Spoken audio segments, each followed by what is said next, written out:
ओम नमो नारायण। आज से खर मास प्रारंभ है। खर मास और मल मास दोनों अलग होते हैं, इसलिए इनको एक न समझें। मल मास यानी पुरुषोत्तम मास हर 3 साल में एक बार आता है, पर खर मास हर साल आता है। आज यानी 16 दिसंबर को जब वृश्चिक राशि की यात्रा समाप्त करके सूर्यदेव धनु राशि में प्रवेश करेंगे तो खर मास प्रारंभ होगा। 16 दिसंबर से शुरू होकर मकर संक्रांति यानी 14 जनवरी तक चलता है खर मास। खर मास को जीव और जीवन के लिए उत्तम नहीं माना जाता। इस महीने में कोई भी शुभ कार्य वर्जित होता है। खर मास के दौरान शादी विवाह, गृह आरंभ, गृह प्रवेश, मुंडन, नामकरण आदि मांगलिक कार्य अमांगलिक सिद्ध हो सकते हैं। इसलिए शास्त्रों में इस माह में इस तरह का कोई भी शुभ कार्य करना निषेध कहा गया है। माघशीर्ष और पौष में पड़ने वाले इस खर मास का सांध्य काल बेहद विशिष्ट है। जहां इस महीने में कोई भी शुभ कार्य नहीं होता, वहीं खर मास आंतरिक कौशल और बौद्धिक चातुर्य से शीर्ष पर पहुंचाने का मार्ग प्रकट करता है। इस दौरान अगर बाहरी कर्मों को छोड़कर स्वयं में प्रविष्ट होकर खुद को तराशा, निखारा एवं संवारा जाए तो व्यक्ति उत्कर्ष का वर्ण करता है। आइए अब आपको एक पौराणिक कथा सुनाते हैं, जिसमें ये बताया गया है कि आखिर खरमास आता क्यों है। सूर्यदेव अपने 7 घोड़ों के रथ पर सवार होकर लगातार ब्रह्मांड की परिक्रमा करते रहते हैं। कथा के अनुसार एक बार उनके घोड़े लगातार चलने और विश्राम न मिलने के कारण भूख प्यास से बहुत थक गए थे।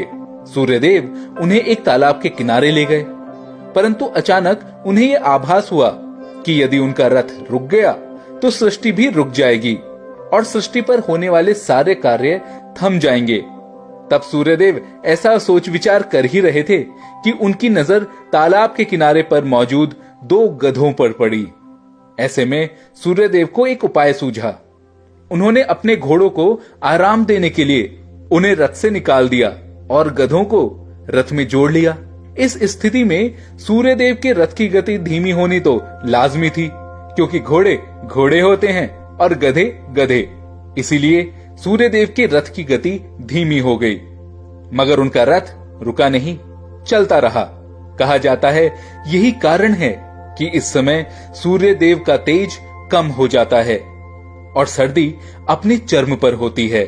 पौराणिक मान्यताओं के अनुसार इस महीने में सूर्यदेव के रथ के साथ महापद्म और करकोटक नाम के 2 नाग, आप तथा वात नाम के 2 राक्षस, ताक्षर्य एवं अरिष्ट नेमी नाम के 2 यक्ष, अंशु व भाग नाम के 2 आदित्य, चित्रांगण और अर्याणु नाम के 2 गंधर्व, साहा तथा सहस्य नाम की 2 अप्सराएं और कृतु व कश्यप नाम के 2 ऋषि संग संग चलते हैं। सूर्यदेव को नवग्रहों के राजा की उपाधि दी गई है। ये आत्मा, पिता और सरकारी सेवा के कारक माने जाते हैं। खर मास के दौरान सूर्यदेव की उपासना अत्यधिक लाभदायक होती है। अतः दैविक, दैहिक और भौतिक कष्टों से मुक्ति के लिए सूर्यदेव की उपासना असरदार मानी गई है। मोक्ष एवं मुक्ति के इच्छुकों को गुरु सेवा, ध्यान एवं उपासना करनी चाहिए। वहीं बेरोजगारों, मुकदमे में फंसे लोगों, प्रमोशन की चाहत रखने वालों, अटके हुए पैसों को पाने वाले और राजनीति में अपना झंडा बुलंद करने वालों के साथ साथ हृदय रोगों के विकारों से ग्रस्त लोग इस समय लगातार सूर्यदेव की उपासना करें। भौतिक वस्तुओं और अन्न धन की कमी से उबरने के लिए खर मास में डूबते आदित्य की आराधना से लाभ होता है।